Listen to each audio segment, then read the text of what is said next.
Buenas noches, el día de hoy vamos a hacer la descripción anatómica del hueso esfenoidal. El hueso esfenoidal es un hueso clave o llave. Esfenoides proviene del griego esplen, que significa cuña. Como podemos observar, tiene la forma de un murciélago.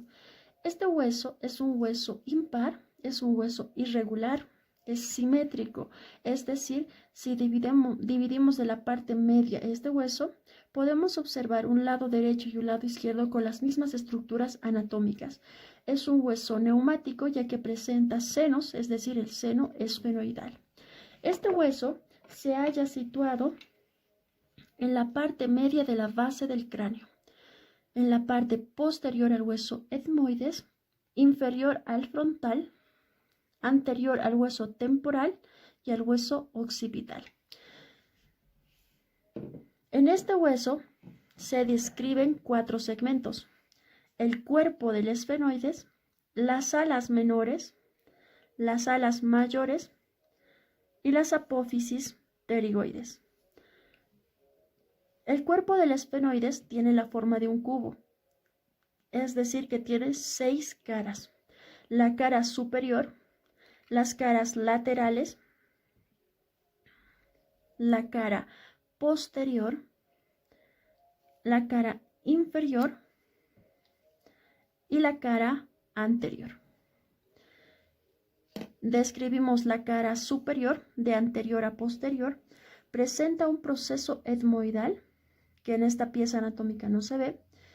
Este proceso etmoidal en la parte media se articula con la crista galli y en las partes laterales con la lámina cribosa del etmoides. Posterior a este se halla una lámina cuadrilátera que es el yugo esfenoidal. Presenta posterior al yugo esfenoidal el limbo esfenoidal, que limita entre el yugo esfenoidal y este canal. Este canal es el surco prequiasmático o canal óptico, por donde discurre el quiasma óptico. A los lados se continúa con el conducto óptico y posterior a este surco tenemos el tubérculo pituitario. Finalmente tenemos la fosa pituitaria o silla turca.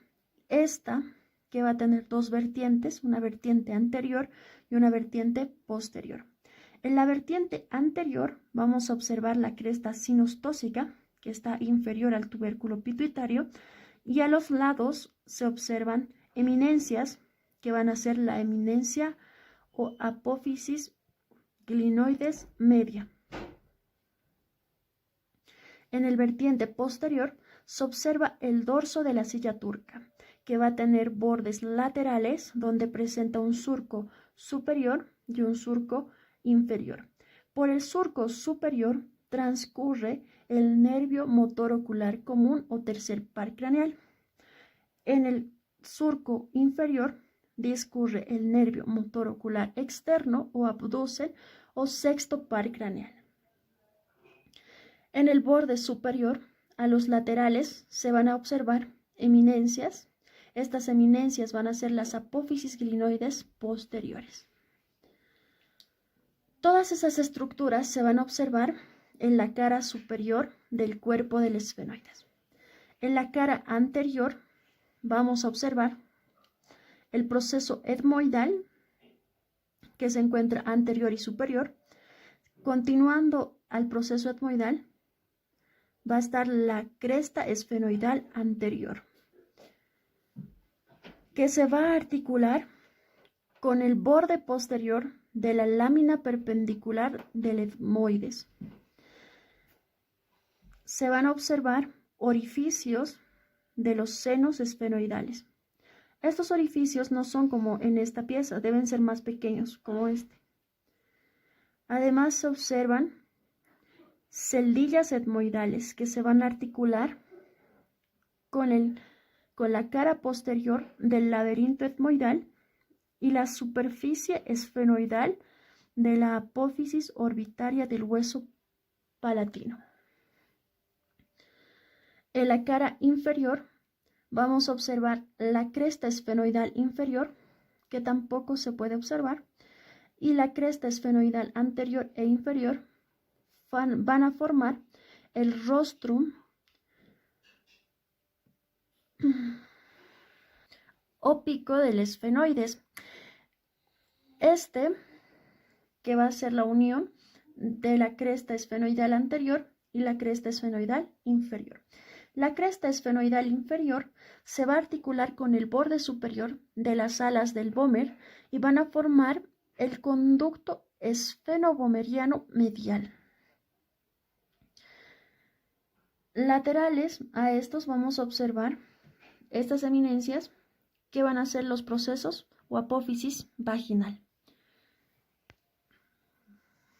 La cara posterior del esfenoides es mediante esta cara que se articula el hueso esfenoidal con el hueso occipital, formando entre el dorso de la silla turca y la porción basilar del hueso occipital el clivus, que es un punto craniométrico. Las caras laterales del hueso esfenoidal. Va a dar origen en la parte superior y anterior a las alas menores del esfenoides y en la parte inferior y posterior a las alas mayores del esfenoides. Se va a observar un surco que va a ser el surco carotídeo o canal cavernoso, por donde discurre el seno cavernoso, el nervio motor ocular común, el troclear y la rama oftálmica del trigémino y el nervio abducen. En la parte superior se va a formar la fisura orbitaria superior o hendidura esfenoidal, por donde van a pasar las estructuras, las ramas simpáticas del ganglio ciliar, las venas oftálmicas, el nervio motor ocular común o tercer par, el cuarto par craneal o troclear, la rama oftálmica del nervio trigémino y el nervio abducen o sexto par craneal. Todas las estructuras mencionadas son partes del cuerpo del esfenoides. Ahora vamos a pasar a describir lo que son las alas. Las alas menores del esfenoides van a ser dos eminencias que van a nacer de la parte anterior y superior del cuerpo del esfenoides. Su origen es a través de dos raíces, una raíz que es una prolongación del yugo esfenoidal y una raíz inferior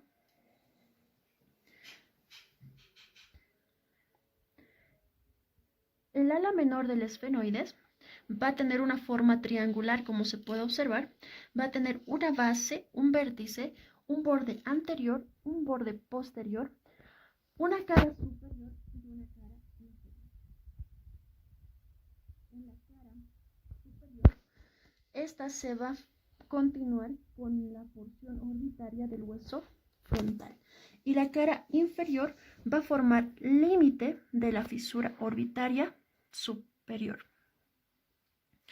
El borde anterior se articula con la porción orbitaria del hueso frontal y el borde posterior es libre y liso. El vértice del ala menor del esfenoides es también denominado apófisis sifoides. En la base del ala menor se observa una eminencia de la parte posterior que es denominada apófisis glenoides anterior. Entonces, recapitulando, la apófisis glenoides anterior se encuentra en la base del ala menor del esfenoides.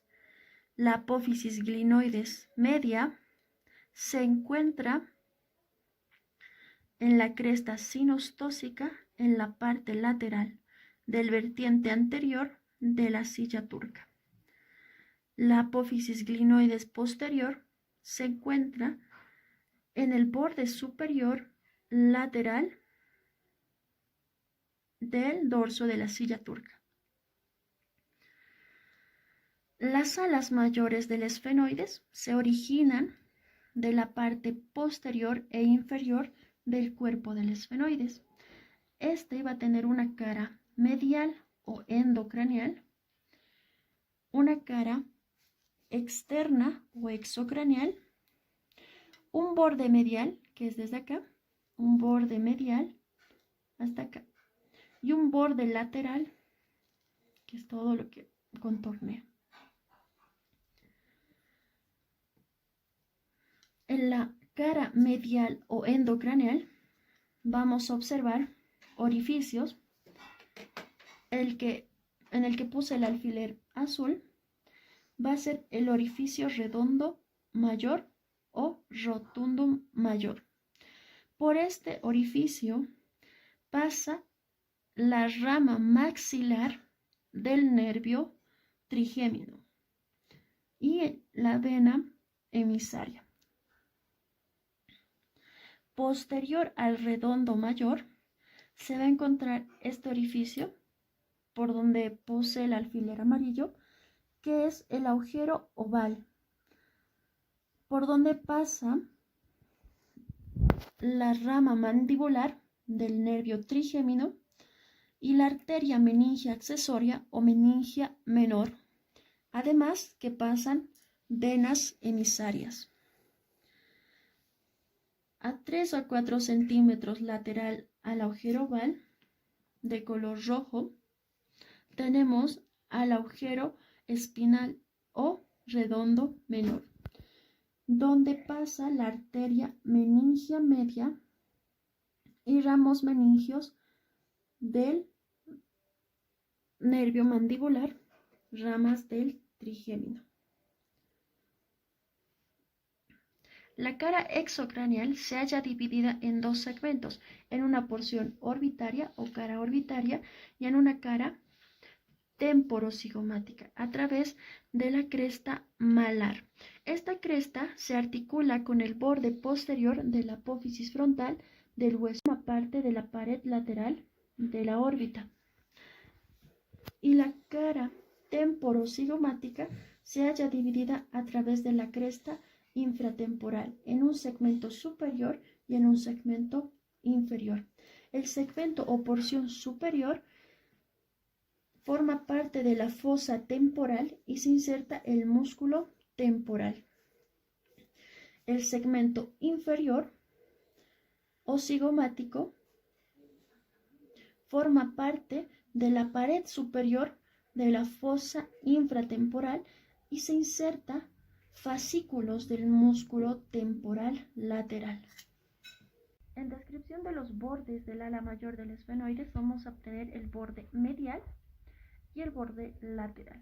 El borde medial va a formar parte o límite de la fisura orbitaria superior y en la parte posterior va a formar el límite anterior del agujero rasgado anterior.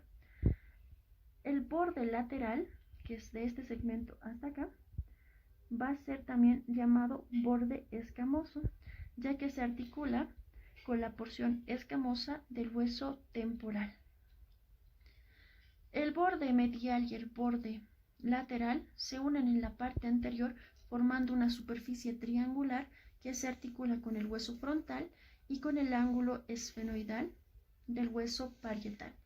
En la parte posterior se unen y forman la espina esfenoidal, donde se insertan un músculo y dos ligamentos, el músculo tensor del tímpano y el ligamento esfenomandibular y el ligamento pterigoespinoso de Sibinini.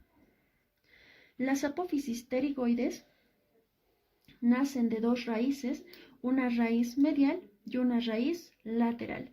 La raíz medial nace de la cara inferior del cuerpo del esfenoides y la raíz lateral de las alas mayores del esfenoides. Estas en la parte inferior se van a continuar como alas. El origen de las apófisis pterigoides tenemos lo que estoy pinchando de rojo, lo que es el conducto vidiano. El conducto vidiano por donde van a pasar vasos y nervios vidianos, que por este lado se puede ver en qué lugar sale. Las apófisis pterigoides van a tener una cara medial y una cara lateral, una cara anterior y una cara posterior. La cara posterior, la que vamos a describir ahora, se observa una fosa, la fosa temporal, donde se inserta el músculo pterigoideo medial. Superior a este se observa una fosa escafoidea o navicular, donde se inserta el músculo elevador del velo del paladar o periestafilino externo.